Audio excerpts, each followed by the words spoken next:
अब हम देखेंगे रदरफोर्ड मॉडल की कमियां। देखो रदरफोर्ड मॉडल की बेटा दो कमियां हैं, लेकिन दोनों का तथ्य एक ही है।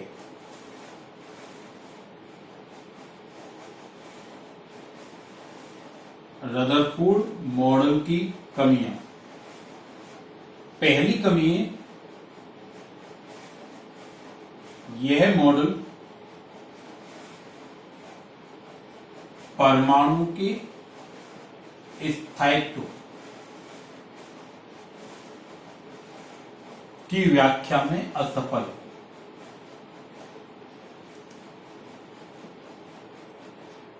रदरफोर्ड का जो मॉडल था वो परमाणु के स्थायित्व की व्याख्या करने में असफल हो गया। क्यों? देखो आप, जैसे ये नाभिक, रदरफोर्ड ने कहा कि इलेक्ट्रॉन नाभिक के चारों ओर चक्कर लगाता है। ये आपका इलेक्ट्रॉन, लेकिन विद्युत चुंबकीय तरंग सिद्धांत ये कहता है कि जब कोई आवेशित कण गति करता है तो वह निरंतर ऊर्जा विकृत करता है। अगर ये इलेक्ट्रॉन निरंतर ऊर्जा विकृत करता तो इसका जो पथ है वो धीमे धीमे कम होता, और कम होने के कारण क्या होता है, ये सर्पिलाकार पथ पर चलता और अंत में ये नाभिक में गिर जाता। और अंत में जब ये नाभिक में गिर जाता तो हम ये कहते हैं कि परमाणु स्थायित्व नहीं है। क्यों?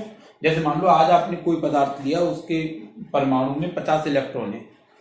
एक टाइम अगर हम इसकी वाली बात सही होती तो एक टाइम ऐसा आता है कि इलेक्ट्रॉन घूमते घूमते फिर नाभिक में गिर जाते, तो 50 से 40 रह जाते, 40 से 30 रह जाते। यानी आप ले रहे हो कोई पदार्थ, बन गया कोई पदार्थ। आपने केमिस्ट्री में देखा है कि इलेक्ट्रॉन की संख्या निश्चित होती है, इसमें इतनी है, इसमें इतनी है, इसमें इतनी है।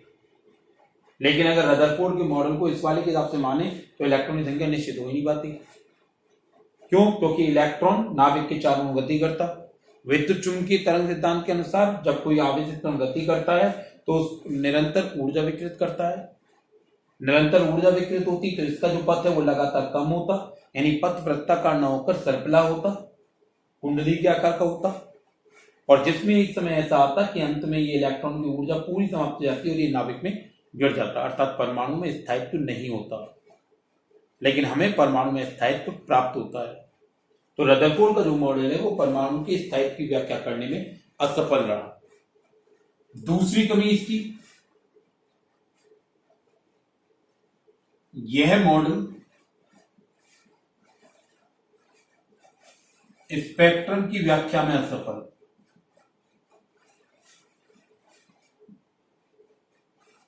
रदरफोर्ड का जो परमाणु मॉडल है वो परमाणुओं की स्पेक्ट्रम की व्याख्या करने में असफल रहा।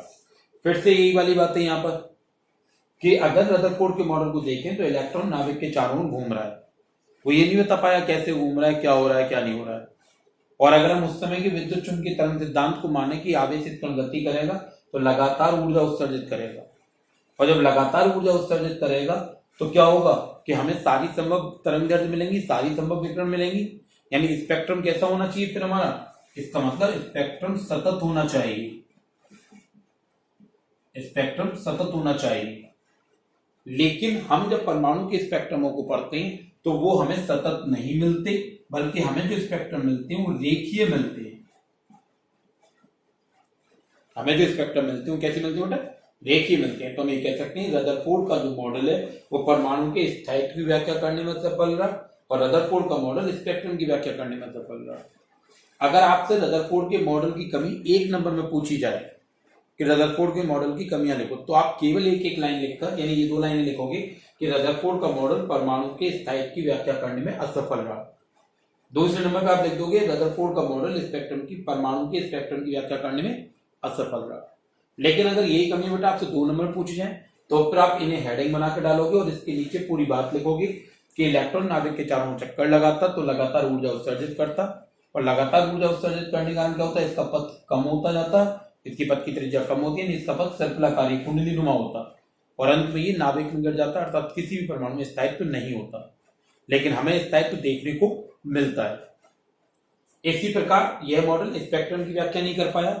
क्यों? जब लगातार ऊर्जा उत्सर्जित करेगा तो स्पेक्ट्रम कैसा होना चाहिए, सतत होना चाहिए, जबकि हमें जो स्पेक्ट्रम मिलता है वो रेखीय स्पेक्ट्रम मिलता है। इन कमियों को आगे नील्स बोर ने दूर करते हुए एक परमाणु का मॉडल दिया, जिसे परमाणु का बोर मॉडल कहते हैं। थॉमसन मॉडल की जो कमियां थी उसे रदरफोर्ड ने दूर किया, रदरफोर्ड ने उसमें मिथ्या सिद्ध किया, और रदरफोर्ड के मॉडल की जो कमियां थी इसे बोर ने दूर किया और एक नया मॉडल प्रतिपादित किया। अब हमारा अगला जो है वो है नील्स बोर, परमाणु का बोर मॉडल, नील्स बोर का मॉडल।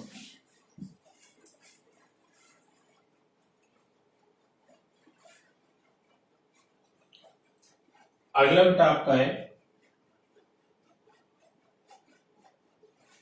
परमाणु का बोर मॉडल। नील्स बोर ने रदरफोर्ड मॉडल की कमियों को दूर करते हुए परमाणु की संरचना के संबंध में एक मॉडल प्रतिपादित किया जिसे परमाणु का बोर मॉडल कहते हैं। परमाणु की इस बोर मॉडल में 3 अभिग्रह थे, ठीक है। पहली अभिग्रह, देखो हम इसे अभिग्रह कह सकते हैं, परिकल्पना कह सकते हैं, ठीक है। परमाणु का बोर मॉडल, नील्स बोर ने रदरफोर्ड मॉडल की कमियों को दूर करते हुए परमाणु की संरचना के संबंध में एक मॉडल, एक सिद्धांत प्रतिपादित किया जिसे परमाणु का बोर मॉडल कहते हैं। इसकी 3 परिकल्पनाएं हैं। पहली परिकल्पना,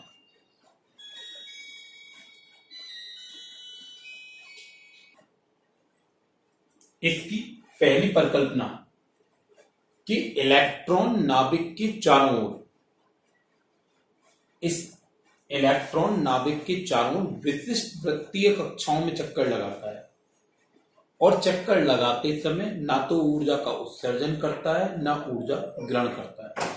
जो विद्युत चुंबकीय तरंग सिद्धांत कह रहा था कि भाई जब आवेशित कण गति करेगा तो लगातार विकिरण उत्सर्जित करेगा, उस परिणाम की विपरीत स्थिति निकली। ये मॉडल ये कहता है कि इलेक्ट्रॉन नाभिक के चारों विशिष्ट वृत्तीय कक्षाओं में चक्कर लगाता है और चक्कर लगाते समय ऊर्जा का उत्सर्जन या अवशोषण नहीं करता। इसे वृत्तीय पथ पर घूमने के लिए आवश्यक अभिकेंद्र बल इलेक्ट्रॉन और नाभिक के बीच लगने वाले कूलाम बल से प्राप्त होता है। कहने का मतलब ये, जैसे मान लो ये आपका नाभिक है, ये इलेक्ट्रॉन है, इलेक्ट्रॉन का जो आवेश है वो E है, नाभिक का आवेश आपका Ze हो गया, क्योंकि प्रोटॉन पर जो आवेश होता है वो भी Ze होता है। मैं इसे Ze को लिखूंगा, आप समझ लो बेटा, नाभिक के अंदर जो होते हैं प्रोटॉन और न्यूट्रॉन होते हैं। न्यूट्रॉन उदासीन होता है तो इस पर कोई आवेश नहीं, प्रोटॉन पर E आवेश होता है, प्रोटॉन पर जो आवेश होता है वो E आवेश होता है, तो इसलिए नाभिक का कुल जो आवेश हो गया वो Ze हो गया, ठीक है। हम ये मानते हैं कि ये जो दूरी है, इनके बीच की दूरी यानी ये जो कक्षा की त्रिज्या है वो r है, ठीक है। तो बोर ने अपने मॉडल में बताया कि इलेक्ट्रॉन नाभिक के चारों विशिष्ट वृत्तीय कक्षाओं में चक्कर लगाता है और चक्कर लगाते समय न ऊर्जा का उत्सर्जन करता है न अवशोषण करता है, और इसे वृत्तीय कक्षाओं में चक्कर लगाने के लिए आवश्यक अभिकेंद्र बल इलेक्ट्रॉन और नाभिक के बीच लगने वाले कूलाम बल से प्राप्त होता है। इलेक्ट्रॉन का आवेश E, नाभिक पर जो आवेश होता है वो धनावेश होता है, लेकिन कितना, Ze, Z उसका परमाणु क्रमांक, E आवेश का परिमाण, और इसकी त्रिज्या हमने मानी R। तो यहां पर ये हो गया बेटा अभिकेंद्रीय बल mv² बटे R बराबर K E Ze upon R²। एक, जहां पर m इलेक्ट्रॉन का द्रव्यमान, R इलेक्ट्रॉन की कक्षा की त्रिज्या,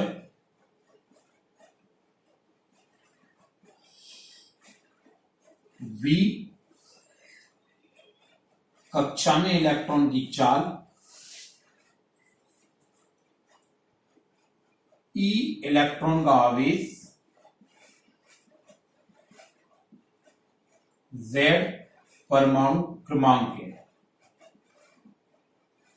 देखो बेटा, बोर मॉडल की पहली परिकल्पना यह है कि इलेक्ट्रॉन नाभिक के चारों ओर विशिष्ट वृत्तीय कक्षाओं में चक्कर लगाता है और चक्कर लगाते समय ऊर्जा का उत्सर्जन या अवशोषण नहीं करता। इलेक्ट्रॉन को इन विशिष्ट कक्षाओं में चक्कर लगाने के, वृत्तीय कक्षाओं में चक्कर लगाने के लिए आवश्यक अभिकेंद्र बल अर्थात mv²/r इलेक्ट्रॉन और नाभिक के बीच लगने वाले कूलाम बल, ये कूलाम बल का सूत्र है जो आपने पहले चैप्टर पढ़ा है। कूलाम बल बेटा आपका ये होता है F बराबर K Q1 Q2/r²। Q1 पहले कण का आवेश, Q2 दूसरे कण का आवेश, r उनके बीच की दूरी। तो Q1 हमारे लिए एक E हो गया, Q2 हमारा ZE हो गया, बीच की दूरी r हो गई। तो कूलाम बल हो गया K E ZE/r²। यहां पर जो m है वो इलेक्ट्रॉन का द्रव्यमान है, v इस कक्षा में इलेक्ट्रॉन की चाल है, r इलेक्ट्रॉन की कक्षा की त्रिज्या है, e इलेक्ट्रॉन का आवेश है और z परमाणु क्रमांक है। ये इसकी पहली अभिग्रहित हो गई। दूसरी अभिग्रहित, बोर मॉडल की जो दूसरी अभिग्रहित है, जो हमने पहले विशिष्ट कक्षा कही थी, उस विशिष्ट कक्षा को परिभाषित करती है। ये इसकी क्वांटीकृत को भी बताती है, क्वांटम वे है बोर मॉडल की दूसरी अभिग्रहित। बोर मॉडल की दूसरी अभिग्रहित के अनुसार इलेक्ट्रॉन नाभिक के चारों ओर केवल उसी स्थायी वृत्ताकार कक्षा में चक्कर लगा सकता है जिसके लिए उसका कोणीय संवेग h/2π का पूर्ण गुणज हो। बोर मॉडल के अनुसार इलेक्ट्रॉन, जो आपकी दूसरा मॉडल बोर मॉडल की दूसरी परिकल्पना है, वो इस जो आपने विशिष्ट कक्षा पढ़ी पहले मॉडल में उसे परिभाषित करती है। बोर मॉडल की दूसरी अभिक्रिया ये कहती है इलेक्ट्रॉन नाभिक के चारों ओर उसी स्थायी वृत्ताकार कक्षा में, उसी विशिष्ट कक्षा में चक्कर लगा सकता है जिसके लिए उसका कोणीय संवेग h/2π का पूर्ण गुणज हो। जिसके लिए उसका कोणीय संवेग h/2π का पूर्ण गुणज अर्थात nh/2π हो। और ये जो विशिष्ट कक्षा होती है इसे हम इसकी स्थायी कक्षा कहते हैं। कोणीय संवेग को L से लिखते हैं, हम ये भी कह सकते हैं L = nh/2π, या फिर हम ऐसे भी कह सकते हैं mvr बराबर nh/2π।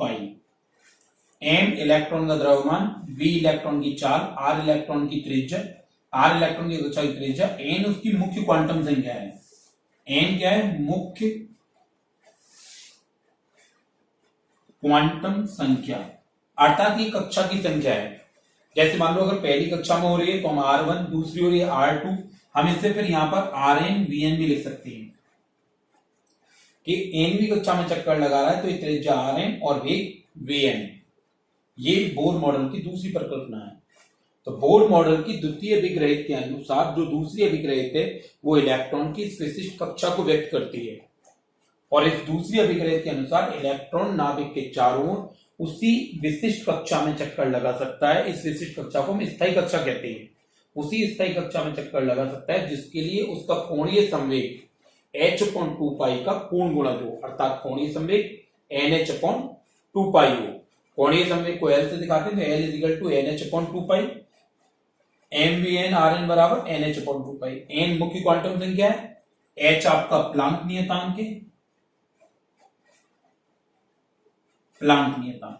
ये बोर मॉडल की दो अभिग्रहित हो गई, पहली अभिग्रहित, दूसरी अभिग्रहित। दोबारा देखो एक बार बेटा, बोर मॉडल की पहली अभिग्रहित ये कहती है कि इलेक्ट्रॉन नाभिक के चारों ओर विशिष्ट वृत्तीय कक्षाओं में चक्कर लगाता है।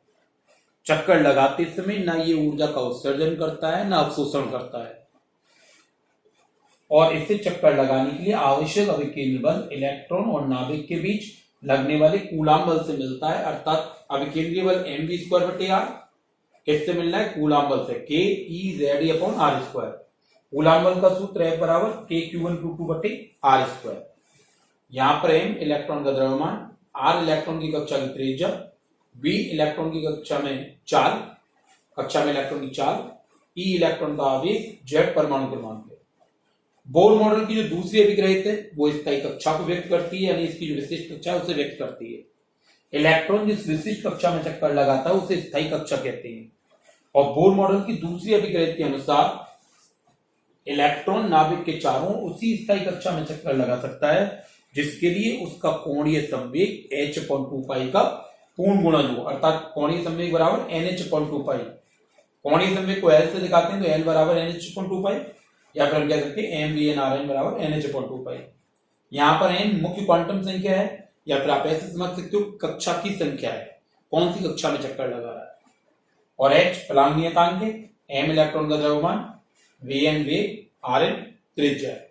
अब इसकी तीसरी अभिक्रिया है,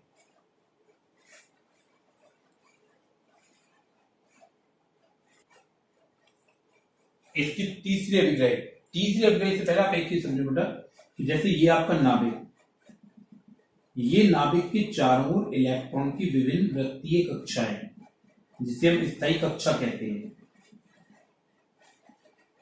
ये आपका नाभिक है, मान लो आपका इलेक्ट्रॉन इस कक्षा में है, ठीक है। तीसरी परिकल्पना ये कहती है कि इलेक्ट्रॉन नाभिक के चारों ओर चक्कर लगाते समय ऊर्जा का उत्सर्जन या अवशोषण नहीं करता, लेकिन जब इसे बाहर से ऊर्जा प्राप्त होती है, तो यह ऊर्जा पाकर उच्च ऊर्जा की कक्षा में जाता है। अति अल्प समय 10⁻⁻8 सेकंड लगभग वहां रहकर पुनः अपनी कक्षा में वापस लौटता है, और लौटते समय दोनों कक्षाओं की ऊर्जा के अंतर के समान ऊर्जा का फोटोन मुक्त करता है। बोर मॉडल की तीसरी परिकल्पना ये कहती है कि इलेक्ट्रॉन नाभिक के चारों ओर चक्कर लगाते समय ऊर्जा का उत्सर्जन या अवशोषण नहीं करता, लेकिन जब इसे ऊर्जा बाहर से प्राप्त होती है तो ये ऊर्जा पाकर उच्च ऊर्जा की कक्षा में जाता है। अति अल्प समय लगभग 10⁻⁸ सेकंड वहां रहकर पुनः अपनी कक्षा में लौटता है, और लौटते समय दोनों कक्षाओं की ऊर्जा के अंतर के समान ऊर्जा का फोटोन मुक्त करता है। जैसे मैं ये मानता हूं ये जो कक्षा है इसका नाम मैंने रख लिया n1, इसकी ऊर्जा होगी मेरे लिए En1। ये जो कक्षा है जिसमें ये पहुंचा इसका नाम रख लिया n2, इसकी ऊर्जा हो गई En2। तो आपका जो इलेक्ट्रॉन है वो n1 कक्षा में चक्कर लगा रहा था, बाहर से ऊर्जा मिली, n2 कक्षा में चला गया, n1 कक्षा की ऊर्जा En1, n2 कक्षा की ऊर्जा En2, इससे इसमें चला गया, और जब लौटा तो इन दोनों की ऊर्जा के अंतर के समान En2 और En1 इनकी अंतर के समान ऊर्जा का फोटोन की ऊर्जा h मुक्त करता है। अर्थात हम कह सकते हैं En2 माइनस En1 बराबर h,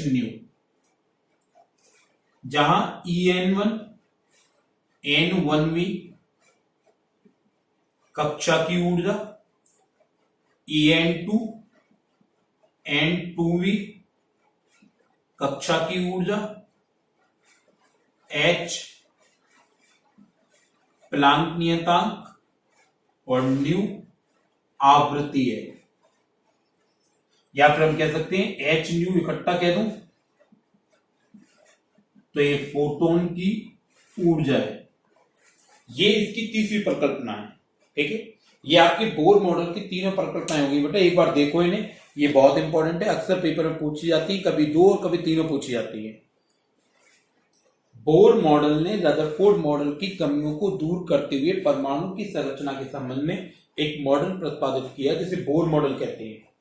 इस मॉडल की तीन परिकल्पनाएं थी। पहली परिकल्पना कि इलेक्ट्रॉन नाभिक के चारों विशिष्ट कक्षाओं में चक्कर लगाता है, और चक्कर लगाते समय ऊर्जा का उत्सर्जन या अवशोषण नहीं करता। इससे वृत्तीय कक्षा में चक्कर लगाने के लिए आवश्यक अभिकेंद्र बल इलेक्ट्रॉन और नाभिक के बीच लगने वाले कूलाम बल से प्राप्त होता है। यह आपका अभिकेंद्रीय बल mv²/r, ये आपका कूलाम बल KEZd/r², क्योंकि कूलाम बल का सूत्र होता है F बराबर KQ122/r², ठीक है। यहां m इलेक्ट्रॉन का द्रव्यमान, v कक्षा में इलेक्ट्रॉन की चाल, r त्रिज्या, e इलेक्ट्रॉन का आवेश, z परमाणु क्रमांक। दूसरी जो परिकल्पना है वो इस विशिष्ट कक्षा को बताती है। तो बताया कि इलेक्ट्रॉन जिस विशिष्ट कक्षा में चक्कर लगाता है उसे स्थायी कक्षा कहते हैं। तो बताया कि इलेक्ट्रॉन उसी स्थायी कक्षा में चक्कर लगा सकता है जिसके लिए उसका कोणीय संवेग h/2π का पूर्ण गुणा जो, अर्थात n बराबर nh/2π, ये आपका, ये दूसरी परिकल्पना। अब तीसरी परिकल्पना कि इलेक्ट्रॉन स्थायी वृत्ताकार कक्षा में चक्कर लगाते समय ऊर्जा का उत्सर्जन या अवशोषण नहीं करता, लेकिन जब इसे बाहर से ऊर्जा प्राप्त होती है तो यह ऊर्जा पाकर उच्च ऊर्जा की कक्षा में जाता है और अति अल्प समय वहां रहकर पुनः अपनी कक्षा में वापस लौटता है। लौटते समय दोनों कक्षाओं की ऊर्जा के अंतर के समान ऊर्जा का फोटोन मुक्त करता है। हमने ये माना कि ये इलेक्ट्रॉन किसी n1 कक्षा में है जिसकी ऊर्जा En1 है। इसे बाहर से ऊर्जा मिलती है तो ये n2 कक्षा में चला जाता है जिसकी ऊर्जा En2 है। तो जब ये लौटेगा तो ये फोटोन मुक्त करेगा जिसकी ऊर्जा hν है, और ये ऊर्जा किसके बराबर होगी? इन दोनों के अंतर के समान। तो En2 माइनस En1 बराबर hν। En1 nवीं कक्षा की ऊर्जा, En2 n2 कक्षा की ऊर्जा। h फलांग नियतांक, न्यू आवृत्ति है, और hν हम डायरेक्ट कह दें तो फोटोन की ऊर्जा है। बेटा आपने आज में थॉमसन का मॉडल, रदरफोर्ड का मॉडल और बोर का मॉडल देखा। ये थ्योरेटिकल पोर्शन है। मैंने आपको पीडीएफ नोट्स भेजे हैं, आप इसे लिखो, करो, और जो दिक्कत हो मेरे को बताओ, ठीक है। लेकिन बोर का मॉडल और रदरफोर्ड मॉडल की कमियां, ये दो बहुत इंपॉर्टेंट है इस चैप्टर में। बोर मॉडल के अभिग्रहित कहते, पोस्टुलेट कहते, परिकल्पनाएं कहते, सिद्धांत कहते, ये, और रदरफोर्ड मॉडल की कमियां। ओके बेटा।